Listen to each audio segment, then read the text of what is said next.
Internacionales de la Universidad Hemisferios en la capital. ¿Cómo le va? ¿Qué tal receta nuestra señal? Bienvenido.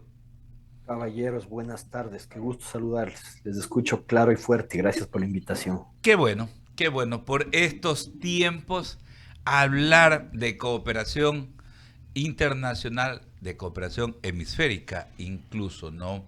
De los países que de alguna manera ven una amenaza que hasta hace poco muchos como que no querían dimensionar, ¿no? Esta amenaza de las organizaciones vinculadas al crimen organizado transnacional. En estas últimas semanas, iniciativas de la Casa Blanca han puesto en el radar algo que ya desde acá, desde Ecuador, también se venía ya impulsando, lo que tenía que ver con, por ejemplo, denominar como organizaciones terroristas transnacionales a los grupos que están operando y que quieren poner de rodillas a la sociedad y al Estado ecuatoriano. En ese marco le consulto, doctor, esos propósitos, hay quienes no les gusta el tema de la utilización del término bases militares, hay puestos de avanzada, yo me circunscribo al tema de la cooperación efectiva con un socio tan importante como Estados Unidos,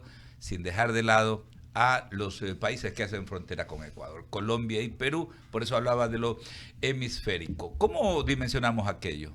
Bienvenido nuevamente. Otra vez les agradezco mucho por el espacio. Es un gusto estar acá. A ver, creo que debemos comenzar estableciendo una tipología técnica primero, objetiva, intentando que sea objetiva, y conjunta en cuanto a la definición de lo que es la cooperación internacional en materia de seguridad y de defensa. Estas son unas prioridades nacionales. Creo que para cualquier gobierno, de hecho, deberían fortalecerse como políticas de Estado. Me refiero a la seguridad nacional y a la defensa de nuestro territorio. Y claro, luego a la seguridad pública, por supuesto, y de la convivencia social pacífica, que creo que es la que aspiramos todos. La cooperación internacional se convierte en una herramienta fundamental para estos fines, sin duda. Y esto se debe a que las amenazas a ese orden público, a esa seguridad nacional, a la defensa. Ahora, primero que son híbridas, es decir, multicausales, no hay una sola causa que busque perjudicar a la estabilidad y a la paz nacional, son varias, es multicausal, como les digo. Y por otro lado, porque son de naturaleza justamente transnacional, es decir, el crimen ya no solo opera a nivel doméstico, sino que tiene directa incidencia en nuestras relaciones, obvio, nacionales, pero también internacionales. Entonces, si la amenaza es transnacional, la respuesta debe ser transnacional. Ha mencionado hace un segundo un tema importante que son nuestras relaciones vecinales. En teoría, deberíamos comenzar por aliarnos con nuestros vecinos para combatir amenazas conjuntas. Creo que es lo más obvio, ¿no? Yo me alío con el que está al lado primero. Dígase en este caso Colombia y Y Perú, Perú.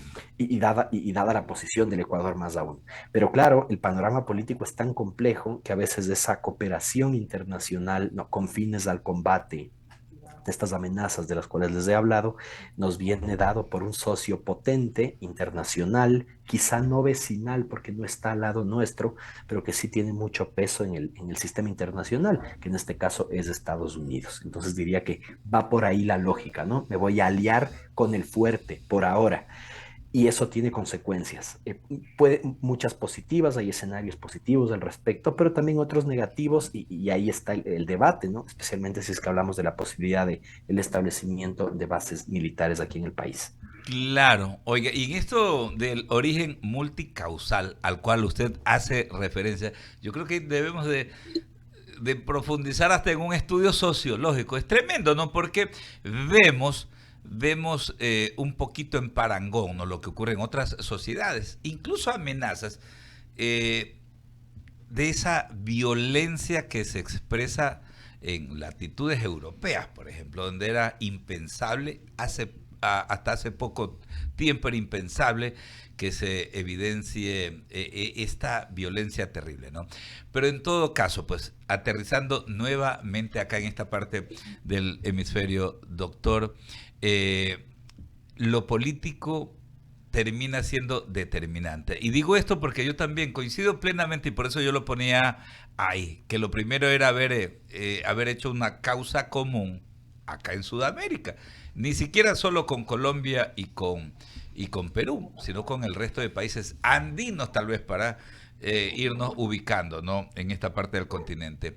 Pero siempre el tema político, los temas ideológicos, dogmáticos, pesan y eso de alguna manera como que vuelve medio complicado generar esa gran cruzada para enfrentar un enemigo común. Así es, correcto. A ver, vamos a partir de un principio, y es que la cooperación internacional entiende que el mundo globalizado tiene que desarrollarse conjuntamente dada la existencia del criterio de interdependencia. Es decir, cada vez más dependemos los unos de los otros para desarrollarnos, ya sea en términos productivos, securitarios, de desarrollo en general. Creo que esto es bastante importante. En un mundo interdependiente se entiende que la especialización del trabajo es necesaria, que cada estado tiene sus fortalezas y sus debilidades, pero que la cooperación parte de esta iniciativa de buscar intereses comunes y trabajar en conjunto, en grupo, para fortalecer nuestras necesidades, minimizar nuestros riesgos y demás. Creo que se entiende, ese es el principio fundamental de la cooperación. ¿Qué está sucediendo? Que el mundo actualmente, a pesar de ser más productivo que nunca, ¿no? Y en el que hay más espacio para la participación, la educación y el desarrollo, ha generado fuertísimas desigualdades también. Y esas desigualdades a veces nos pasan facturas, ¿no? Mm, Nos pasan factura especialmente en términos políticos, ¿no? Porque hay tendencias, ideologías, ¿no? Pivotes políticos que hacen que unas realidades políticas les culpen a otras de esta, o les imputen a otras la responsabilidad claro. sobre la desigualdad en el mundo. Son Entonces, ¿qué pasa? verdaderas explosiones sociales las que estamos viviendo. Eso es, Permítame, si ese es exactamente. explosiones sociales o no, permítame, Jorge, ese Cobar continúa con la entrevista. Gracias, Alberto. Bienvenido, un gusto saludarlo. Ahora, en el tema que ya existe, porque una cosa es lo que se pretende a partir de esta consulta popular en la primera pregunta que tiene que ver con la instalación de bases militares extranjeras. Hoy eso está proscrito en el artículo 5 de la Carta de Montecristi. Y otra es lo que ya existe, ¿no? Con el Estatuto de las Fuerzas. Aquello se firmó con Guillermo Lasso y se confirmó en julio del año pasado con Daniel Noboa. Podríamos un poco establecer las diferencias a fin de que la gente pueda tener información de primera mano de lo que ya está contemplado en el Estatuto de las Fuerzas. No se olvide de la visita de Kristi Noem, la secretaria de Seguridad estadounidense, quien incluso ya anticipó hace poco que va a volver al país para ir visualizando los espacios en donde se instalarían las bases de el Departamento de Seguridad Nacional, que es una cosa también totalmente distinta. Entonces, un poco para que la gente vaya sabiendo y teniendo claro el dato, la información de lo que implica cada cosa que hoy se busca y que también se está aplicando en el Ecuador. Sí, muchas gracias otra vez. Claro, hay una clara diferenciación, ¿no? Entre la una propuesta y la otra. La propuesta del presidente Noboa es modificar justamente el numeral 5 de la Constitución, en la cual claramente se establece que el Ecuador es un país de paz y por lo tanto no se permite la instalación de bases militares extranjeras aquí, porque esta acción de instalar las bases militares aquí iría en desmedro, perjudicaría el criterio de soberanía nacional, ¿no? Y los garantes aquí de la soberanía en el fondo en términos de defensa son nuestras Fuerzas Armadas. ¿Qué sucede? Que si hay un Estado extranjero que quisiera instalar una base militar aquí, pues ese sería el artículo que se citaría para evitar que esto suceda. Si es que se modifica ese artículo, la propuesta de Noboa era dejar el tema del Ecuador es un país de paz, pero habría la posibilidad de que se instale una base militar extranjera aquí. ¿Qué sucede? Que ambas tienen naturalezas y operaciones distintas, ¿sí? Cierto es que el Ecuador tiene muchos socios cooperantes con los que ya ha venido trabajando desde hace tiempo en el combate a la delincuencia organizada. Estados Unidos es uno de los más importantes. No hace mucho firmamos un memorando de entendimiento en el que se permitía que dos aeronaves norteamericanas tengan la capacidad de realizar operaciones de interdicción y de vigilancia en las costas ecuatorianas. Un avión con un platillo volador encima norteamericano llamado Orión P-3, por ejemplo, cumplía con esas funciones. Pero claro, en el fondo había procesos investigativos autorizados, por ejemplo, por la Fiscalía Nacional, en el afán de qué? De romper las rutas de narcotráfico vigentes en el espacio marítimo ecuatoriano. No es lo mismo, no son lo mismo esas operaciones que instalar una base militar aquí en el Ecuador, son cosas distintas. En el segundo caso, si es que se instalasen bases militares aquí en el Ecuador, habría efectivos de extranjeros, dígase en lenguaje coloquial, soldados norteamericanos, que podrían realizar operaciones militares aquí en el país. Pero todo eso depende de las condiciones que ese acuerdo de instalación de la base militar lo permita. Entonces, todo está en lo que se escriba y lo que se acuerde. Lo que sí les puedo decir es que para iniciar un acuerdo de esa índole se necesita sí o sí modificar la Constitución. ¿Qué sucede con el Código Orgánico de Entidades de Seguridad Pública y del Estado, por ejemplo, ¿no? La propuesta de Guillermo Lazo? Y es que el Ecuador ya se veía beneficiado, como les digo, de un par de acuerdos de cooperación que permitían que socios extranjeros no operen militarmente aquí en el Ecuador, pero sí nos capaciten y nos brinden de herramientas técnicas, vean la palabra que utilizo, técnicas para el combate a la delincuencia organizada. Esas herramientas técnicas de ningún modo implican operaciones militares extranjeras aquí en el país. Entonces, creo que son dos cosas distintas. ¿Cuál es el reto realmente? Ver qué tan funcional es la una opción y la otra. Porque con la opción del Código de Seguridad, del COESCOP, de esa cooperación internacional efectiva también, eh, no se han conseguido los resultados esperados. Y esto se debe claramente a que la delincuencia organizada ha rebalsado las capacidades de la delincuencia organizada, han rebalsado la capacidad que tiene el Estado de contenerlas. Ahora, algo que preocupó en su momento con la base de Manta, usted se acordará, organizaciones sociales denunciaban no solamente hundimientos, sino también incineraciones de embarcaciones, detenciones arbitrarias, era lo que se denunciaba, de pescadores artesanales y demás. Todo esto también debería ser muy claro a la hora de especificar, de darse el sí en el caso de esa pregunta, a fin de que no existan vulneraciones. Porque muy probablemente, y esto simplemente es una elucubración, muy probablemente desde Estados Unidos se pueda exigir algún tipo de privilegio, exención, incluso en materia tributaria, o inmunidad equivalente a la diplomática, qué sé yo, que el control disciplinario y la jurisdicción penal se mantenga desde Esté a Washington. manos de Estados Unidos, claro, y no del Ecuador. Entonces, por allí Claro. creo que también hay que aclarar todas esas cosas, ¿no? Sí, totalmente. A ver, la pregunta viene a colación y de hecho esa es la principal preocupación que existe. Es decir, ¿qué facilidades o qué prerrogativas tendría ese personal militar extranjero aquí en el Ecuador? Hay que hacer una clara diferencia de lo que es una operación militar, a pesar de que la Constitución lo permita, de lo que es un convenio diplomático, ¿no? O digamos las facilidades diplomáticas que tendría una misión debidamente acreditada en el Ecuador. Pero repito, todo depende del acuerdo al que se llegue. Miren, yo les dejo la siguiente reflexión. Si no me equivoco, el artículo que está proponiendo el presidente Noboa dice más o menos, lo tengo por aquí escrito, ¿no? ¿Está usted de acuerdo con que se elimine la prohibición de establecer bases militares de extranjeras o instalaciones de extranjeras con propósitos militares y de ceder bases militares nacionales a fuerzas armadas o de seguridad extranjeras, reformando parcialmente la Constitución? Eso nos deja la pregunta. La respuesta es sí o no, ¿no? ¿Estoy de acuerdo en que se elimine o no estoy de acuerdo en que se elimine? Pero esa pregunta deja muchas otras preguntas a la vez, nos deja muchas otras preguntas a la vez. Y la primera de ellas es, ¿bajo qué condiciones van a operar esas bases militares aquí en el Ecuador?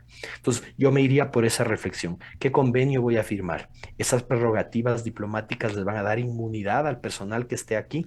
Y si hay abusos, precisamente, mencionaron hace un segundo este tema de la incineración o la interceptación violenta usando la fuerza letal de supuestos narcotraficantes. Ya vemos lo que está pasando en el Caribe, ¿no? Es un tema diplomático muy serio. Y es que Estados Unidos se toma la atribución de eliminar lo que ellos consideran una amenaza, pero ahí hay seres humanos. Entonces, ¿en dónde queda toda la normativa internacional que garantiza una intervención internacional, por ejemplo, o el respeto irrestricto a los derechos humanos o al derecho internacional humanitario, ¿no? Un tema muy, muy, muy delicado. El doctor Pablo Begnini es experto internacional. Continúa la entrevista a Carlos Acoto. Gracias, doctor. Le agradezco primero su claridad y le agradezco por poner estos temas sobre la mesa, porque pareciera que es sencillo. ¿Quieren o no quieren bases extranjeras? Y automáticamente la gente piensa en bases extranjeras de Estados Unidos. Pero lo cierto es que si se quita esa prohibición puede ser realmente cualquier base extranjera. Ya han existido acercamientos de este gobierno con los Estados Unidos, por eso intuimos inclusive que va a ir por ahí. Pero el periodo del señor Noboa no es para siempre. O sea, digamos que en algún momento gane un gobierno de izquierda con fuertes relaciones con Rusia e Irán. Esta eliminación de la prohibición de tener bases extranjeras y operaciones militares en el territorio también le abre la puerta a ellos. Y ahí quienes nos escuchan dirán o tragarán un poco espeso. Y ese es el asunto, pues, ¿no? Porque en promedio una Carta Magna dura 20 años. Esta ha durado 16. Esto va a tener muchos gobiernos, lo van a tener muchos gobiernos de aquí en adelante. Esa es una posibilidad real. Y ahí, regresando al tema que usted conversaba con mi compañero Jorge Escobar, se elimina la prohibición en la Constitución, pero se tiene que detallar estos convenios, estos tratados con los países. Eso queda a potestad de cada gobierno. No es que se pueda hacer un reglamento que abarque todas esas posibilidades. Será de revisar entonces caso por caso, entiendo yo. Buenas tardes, gracias por la pregunta. La respuesta inmediata es sí. Habría que revisar caso por caso. El problema aquí es que el Ecuador adolece de algo en el fondo, ¿no? Estamos hablando de la falta o de la incapacidad que tenemos de convertir este tipo de políticas tan delicadas, tan serias, tan cuestionables en temas de Estado y que siempre se manejan a nivel de políticas de gobierno. De Eso acuerdo. es importante. Es decir, siempre estamos pivoteando entre la voluntad o la ideología de uno u otro gobierno para ejecutar o no ejecutar este tipo de políticas, ¿no? Y estas actividades tan delicadas, especialmente en materia de lucha contra la delincuencia organizada. Y eso es un problema, porque como bien menciona, llegará el momento en el que llegue otro gobierno con otra tendencia, otros intereses, otra visión nacional y global, y sí, los aliados pueden ser diversos. Ahora mismo nos suena a Estados Unidos por la cercanía que tenemos con el gobierno de Trump, pero eventualmente eso puede cambiar. Y mañana será un país de la Unión Europea o China o Rusia o Irán. Exactamente. Lo que no se entiende es que aquí hay una disociación clara entre la problemática que hay en el Ecuador y la potencial solución a esa problemática. Yo creo que si la problemática es un tema de Estado, la solución debería también ser un tema de Estado y no relegarla a la voluntad del gobierno de turno. Creo que eso es importante. Es decir, si nuestro gran enemigo ha sido, es y será la delincuencia organizada, es un problema de Estado. La solución debe también pensar que debería pensarse a lo que ha sido, es y será también de Estado y no dejarlo en manos del pivoteo político, que como vemos cambia tanto en América Latina y en el mundo. Entonces el riesgo justamente es eso. ¿Qué hay que hacer? Ser más claros en la forma en la que se opera, si me permiten a mí. Yo les voy a hablar en un segundo de los 3 puntos que creo que son los grandes contras, 3 puntos rapidísimos, de los 3 grandes contras de esta propuesta de las bases militares. La primera es la soberanía nacional, ya lo mencionamos, es la que se ve menoscabada en este caso, ¿no? Van a haber operaciones militares aquí, extranjeras, no nuestras, no domésticas. La segunda, la efectividad cuestionada de todo este proceso. ¿Va a ser efectivo o no va a ser efectivo? Es tan claro como eso. Y finalmente, ¿cuáles son las condiciones y de qué manera se va a poder permitir que haya transparencia en esas operaciones militares sin menoscabar los principios de inteligencia y de información clasificada que a veces estas operaciones implican? Entonces va a haber control. ¿Quién va a controlar las operaciones militares, no? Vamos a crear una junta para ello y el control constitucional y qué va a saber la ciudadanía y qué no va a haber. Siempre pensando en que nuestras respuestas hasta ahora Sí. no han sido efectivas porque la criminalidad sigue subiendo.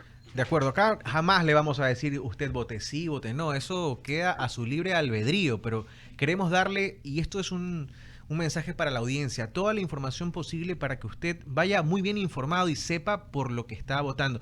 Y ese criterio es importante, porque yo pienso que sí se requiere cooperación internacional ante un tema que nos rebasa totalmente.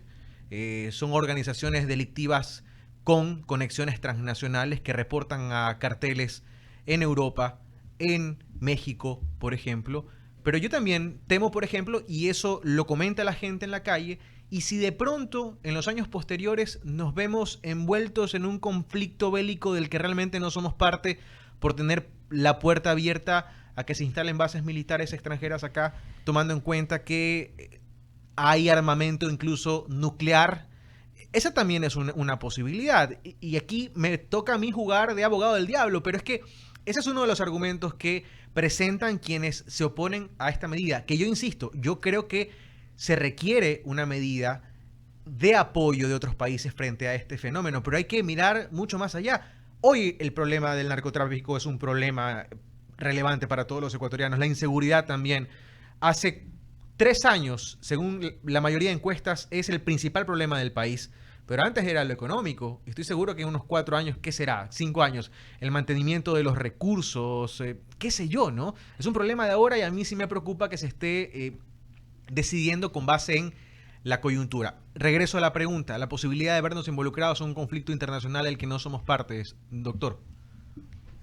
A ver, la posibilidad siempre va a existir, ¿no? Ese es el precio de las alianzas internacionales. Sin embargo, tradicionalmente el Ecuador no ha jugado un papel preponderante en el sistema internacional que le haya obligado a participar directamente de un conflicto armado. En alianzas secundarias y de tercer orden, quizás sí, pero no directamente. Y eso se debe principalmente a la capacidad militar que tiene el Ecuador.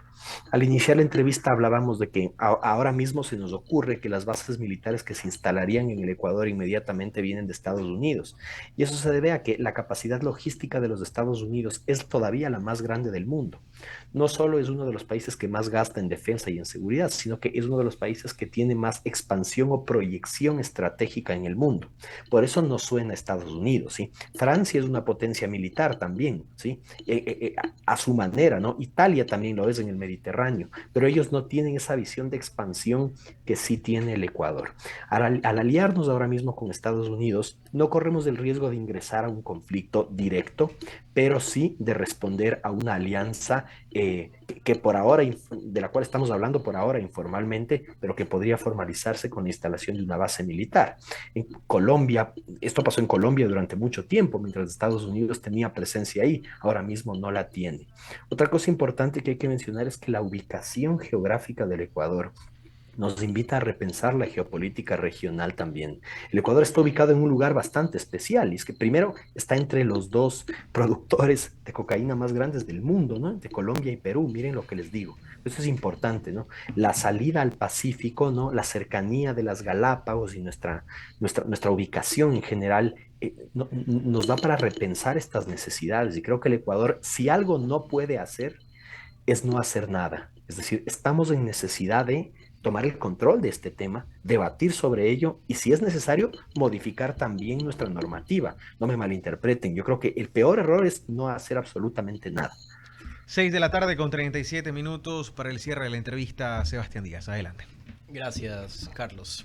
Estimado doctor, quisiera preguntarle especificaciones sobre el tema de una base extranjera dentro de nuestro territorio ecuatoriano. La primera sería, desde su perspectiva, ¿cuál pudiera ser, en caso que gane el sí la pregunta, una localización muy buena o específica para establecer esta base? Ya se ha hablado de Manta, o se quiere hablar de Galápagos, lo cual yo tengo cierta resistencia, ya que casi todo el territorio de Galápagos es una protegida y tiene ciertas limitaciones para la acción. ¿Dónde pudiera ser una localización específica para instalar esta base? Gracias por la pregunta. A ver, comencemos primero descartando lugares en los que no cabría una base militar. Es muy difícil que por la capacidad efectiva de las funciones que se realicen ahí, una base militar pueda o deba estar ubicada en la Amazonía y en la sierra. Es mucho menos probable. Yo hablaría generalmente de la costa. Como ustedes saben, tenemos puertos de mediano y alto calado en la costa. Voy a hablar de tres: Guayaquil, Manta y Esmeraldas. Es muy probable que la base militar se ubique ahí. ¿Por qué? Porque el puerto es una puerta, no quiero ser redundante, pero espero que me entiendan en la diferencia. El puerto es una puerta de comercio importante. Y como saben, el tema del narcotráfico se maneja vía aérea en gran medida, vía marítima por falta de control, estas trazas de narcotráfico existentes, y también por tierra. No hay que descartar esa posibilidad. Entonces, lo más probable es que sea en la costa, lo más probable es que sea cercano a estos puertos. Manta ya no sonaba porque ya existía una base militar ahí, pero por el tema estratégico del combate a la delincuencia, es muy probable que sea muy muy cercano a Guayaquil, por ser una zona ahora mismo altamente conflictiva. Las Galápagos no se ha descartado, pero lo que acaba de mencionar hace un segundo es lo más importante, ¿no? Es un área protegida, ¿sí? Sí, en el afán de proteger Galápagos se podría expandir una operación hacia allá, pero la logística sería un poco más complicada por la capacidad portuaria y aeroportuaria que tiene Galápagos, que es un poco más reducida a la de Guayaquil o a la de Manta. Entonces yo pensaría en la costa, quizá Guayaquil, quizá Manta, pero el presidente sigue abriendo la puerta ahí al debate, ¿no? Sí. Y ahora quisiera hablar sobre la soberanía. Y no me refiero en sí a la soberanía del territorio ecuatoriano, sino la autonomía de las operaciones que se realicen dentro de la base y todo el transporte, ya sea de armas, tecnología, personal, que se va a desplazar por diferentes partes del territorio nacional. Lo que es una preocupación válida es estas actividades van a estar coordinadas con la Policía Nacional, van a necesitar permiso para su libre movilización alrededor del país. ¿Qué va a ocurrir? Porque siempre puede ocurrir algún accidente o algún mal uso de la fuerza, se lo puede llamar de esa manera. Va a tener responsabilidad penal. ¿Qué va a ocurrir dentro de esos ámbitos jurídicos que pueden ser ambiguos, ya que si bien es territorio ecuatoriano, pero está sobre injerencia de una base extranjera? ¿Cómo podemos desarrollar esas ideas y resolver todas las dudas que pueden existir sobre esos temas? Completamente. Ese es otro de los grandes temas que están pendientes. Aquí hay que entender que el Ecuador, como muchos otros países del mundo, maneja protocolos de uso progresivo de la fuerza en las operaciones de seguridad aquí en el país. Es decir, frente a una amenaza urbana interna, se entiende que es la Policía Nacional la que actúa directamente. Frente a un asalto es la policía la que actúa. Por eso hay que distinguir las funciones que tiene la Policía Nacional de seguridad y orden público, ciudadano, versus las operaciones que realizan las fuerzas armadas, ¿no? En temas de gestión de riesgos, por un lado, de prevención, pero también de defensa del territorio nacional. Hay que distinguir ambas, no son las mismas. Con operaciones militares extranjeras aquí se entendería que la articulación es necesaria, que estas fuerzas armadas extranjeras no podrían intervenir directamente en operaciones civiles a cargo de la Policía Nacional, sino servirían más como apoyo a las Fuerzas Armadas, al Ministerio de Defensa Nacional, para temas, como les había dicho, de interdicción y de control fronterizo, por ejemplo, costanero, por ejemplo, y claro, marítimo también. Pero eso depende del acuerdo que se firme. Una cosa importante que no hemos mencionado aquí, que tiene que ver con lo que estamos diciendo, es que todas estas operaciones tienen un potencial disuasivo bastante importante. Y es que saber que hay una base extranjera aquí con capacidades técnicas, tecnológicas, operativas muy grandes, sí tiene un efecto disuasivo, ¿no? Disuasor sobre la delincuencia organizada. Ya ha pasado antes, ¿no? ¿Por qué creen que Estados Unidos parquea un portaaviones frente a la costa de Venezuela? Digo, eso llama la atención. De algún modo se espera que haya también un resultado a propósito de eso.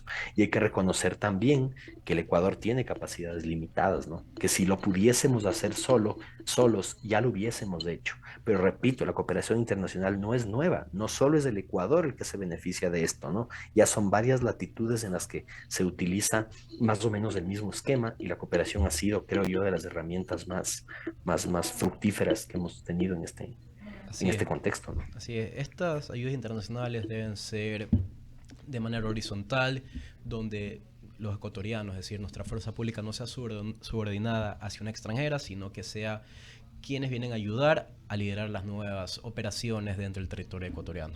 Continúa la entrevista, Sí, Alberto Quintana. doctor, agradecerle muchísimo por este tiempo, por esos tics tan precisos que yo creo que han calado hondo, ¿no? En lo que nuestra audiencia, en lo que nuestros seguidores quieren conocer más a fondo, ¿no? En torno a un tema tan sensible, de tanta importancia. Gracias por atendernos, ¿ah?